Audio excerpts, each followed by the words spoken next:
မြတ်စွာဘုရားကတော့မိဘကိုကျေးဇူးဆက်တဲ့ပုဂ္ဂိုလ်ပြုစုလုပ်ကြွေးတဲ့ပုဂ္ဂိုလ်ဟာဒီဘဝနဲ့ကိုပဲချမ်းသာမယ်တဲ့တူတူလေးဟောထားတယ်နော်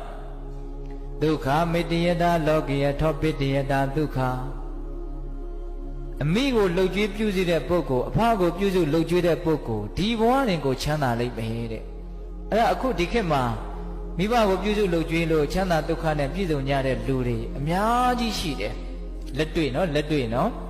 ဟိုဘဝကူးပြီးတဲ့အထိအကျိုးပေးမဆောင်ဘူးဒိဋ္ဌဓမ္မဝေဒနိယကံအနေနဲ့မိခင်ဖခင်တို့ပုံမှာတိတက်နားနဲ့လိမ်မာတဲ့သာသမီဒီဘဝနဲ့ချမ်းသာတာရှိတယ်ဟုတ်ရလားပြီးတော့ဦးဇင်းတို့ဟိုတရားမင်းဖြစ်စေတတ်တဲ့ကံဆိုပြီးတော့မြတ်စွာဘုရားမဟာလိကိုဟောထားတာရှိတယ်တရားဖြစ်အောင်ကျင့်ရမယ်အကျင့်တရားဟိုမဟာလိမင်းသားကမြတ်စွာဘုရားကိုလာပြီးတော့လျှောက်တယ်ရှင်ဘုရားတဲ့တရားမင်းဆိုတာကိုမြတ်စွာဘုရားမြင်ဘူးလားတဲ့အဲ့တော့မြတ်စွာဘုရားကမြင်ဘူးတယ်လို့ပြောတော့အရှင်ဘုရားမြင်ဘူးတဲ့တရားမင်းကအတုအယောင်ပဲဖြစ်မယ်ထင်တယ်တဲ့ဘာလို့ဆိုတရားဆိုတာကတာမန်လူတွေမြင်ဖို့သိခဲရင်းတယ်ငါသူက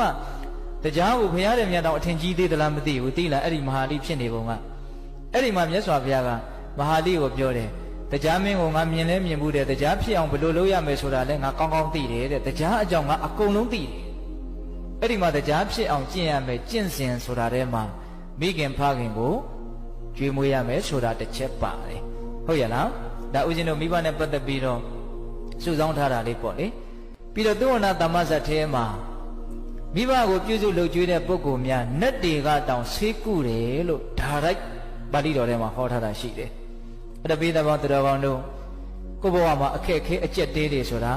တခါမဟုတ်တခါတွေ့ရတတ်တယ်နော်ကျမ်းမာရေးအရာအမျိုးမျိုးသောအရေးတွေကြောင့်အစင်မပြေတာတွေတွေ့လာရင်ငါမိဘအပေါ်မှာစိတ်ကောင်းနှလုံးကောင်းထားတယ်တတ်နိုင်သမျှပြုစုတယ်လှုပ်ကြွေးတယ်အီမန်နဲ့သစ္စာစကားကြောင့်အစင်ပြေပါစေဒီတိုင်မကောင်းဘူးလားအေးကိုယ့်ဘဝမှာအစင်ပြေမှုတွေရနိုင်တယ်နော်နတ်တွေကတောင်ဆေးကုတယ်လို့ပြောထားတယ်ဟုတ်ရလားအေးပြီးတော့ဦးဇင်းတို့ဟောမင်္ဂလာတရားဖြစ်တယ်တဲ့မိဘကိုကြွေးစုပြုစုလှုပ်ကြွေးတာဒါကတော့ပိဿတို့အလုံးသိပြီးသားပါ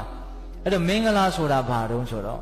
မကောင်းမှုကိုဖယ်ရှားပြီးတော့ကောင်းမှုတွေကိုတိုးပွားလာစေတဲ့သဘောအဲ့ဒါကိုမင်္ဂလာလို့ခေါ်တာမဟုတ်လား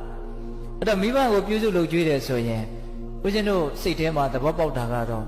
တေချာပေါက်ဒီပုဂ္ဂိုလ်ဟာနောင်တအေးလိမ့်မယ်နောင်တရစရာအကြောင်းမရှိဘူးငါလှုပ်တဲ့လှုပ်ထိုက်တာကိုလှုပ်ခဲ့တယ်ကြည်နူးမှုဝမ်းသာမှုအပြည့်ပေါ့နောက်မိဘနဲ့သားသမီးရဲ့ဆက်ဆံရေးမှာသားသမီးတွေကအမြဲတမ်းမိဘကိုကျေးဇူးရှင်တယောက်အနေနဲ့ချစ်မြတ်နိုးမှုနဲ့ဆက်ဆံမယ်ဆိုရင်မိဘတွေကအထာထက်သာတဲ့မေတ္တာနဲ့သားသမီးကိုပြန်ပြီးတော့မတုံ့ပြန်မိဘူးလား